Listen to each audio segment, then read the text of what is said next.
Aujourd'hui, j'aimerais te parler du thème de l'argent, qui est un sujet qui m'intéresse beaucoup en ce moment, parce qu'on a tellement de peurs, tellement de questions, tellement de croyances limitantes par rapport à ce sujet. Et j'aimerais aujourd'hui te partager quelques réflexions et en tout cas quelques prises de conscience que j'ai eues ce matin lors d'une intervention de Christian Junot, qui est un spécialiste en fait de l'argent et qui est intervenu dans le cadre du programme Ascension que je suis actuellement. Le premier élément qui m'a vraiment marqué, c'est vraiment à partir de quel endroit est-ce que tu te mets en action. Est-ce que ce n'est pas parfois la peur qui te fait agir? Et si c'est la peur qui te fait agir, par exemple moi, j'aime pas du tout faire mes factures ou faire ma comptabilité.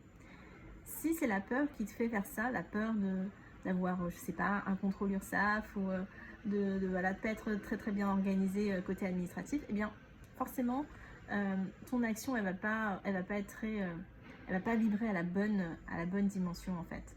Donc vraiment, même si ce sont des activités ou des actions que tu fais qui ne te plaisent pas forcément, essaye de vraiment partir d'une vibration où tu fais les choses non pas par peur de quelque chose, non pas pour éviter quelque chose, mais plutôt voilà, pour aller vers quelque chose qui te plaît, pour être dans la joie, pour être dans le flow, pour être dans le partage, pour être dans ce qui toi te donne envie en fait, ce qui toi te donne envie d'évoluer et de grandir et de partager et d'être juste en harmonie tout simplement.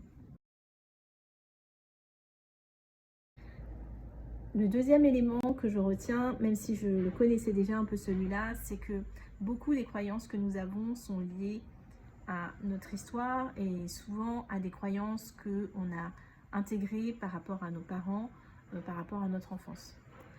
Par exemple, pour moi, mon père était entrepreneur et donc il avait créé sa société qui était une agence de voyage.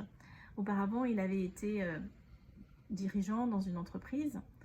Et en fait, quand il est devenu entrepreneur, je me suis rendu compte que euh, les choses ne fonctionnaient pas très bien. En fait, il ne réussissait pas bien dans ce domaine-là, même s'il était intelligent, s'il était bon. Et donc, il n'a pas vraiment réussi à atteindre un certain succès. Et il y a eu pas mal de difficultés que je te passe.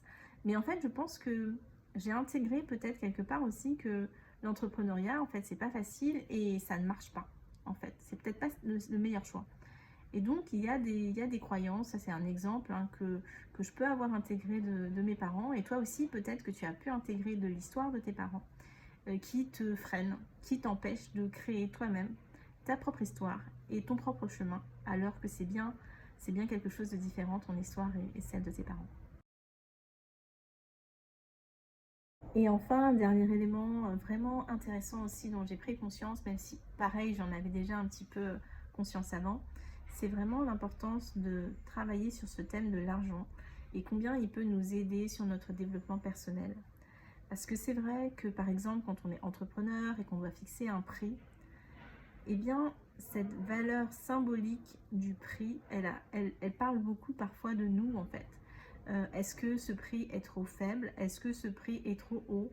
S'il est trop faible, peut-être c'est parce que je ne me valorise pas assez ou tu ne te valorises pas assez si tu es entrepreneur et que tu ne oses pas mettre un prix fort ou en tout cas qui soit juste. Et pareil, peut-être que parfois tu peux avoir envie de mettre un prix très très élevé qui n'est pas juste pour toi non plus.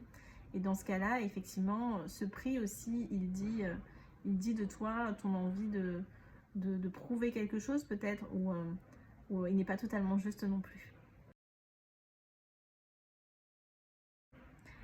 Donc voilà, l'entrepreneuriat, j'ai l'habitude de dire que l'entrepreneuriat est un chemin de développement. Et bien en fait, l'argent est aussi vraiment un chemin de développement. Et donc voilà, j'espère que ces réflexions te donneront un peu de grain à moudre.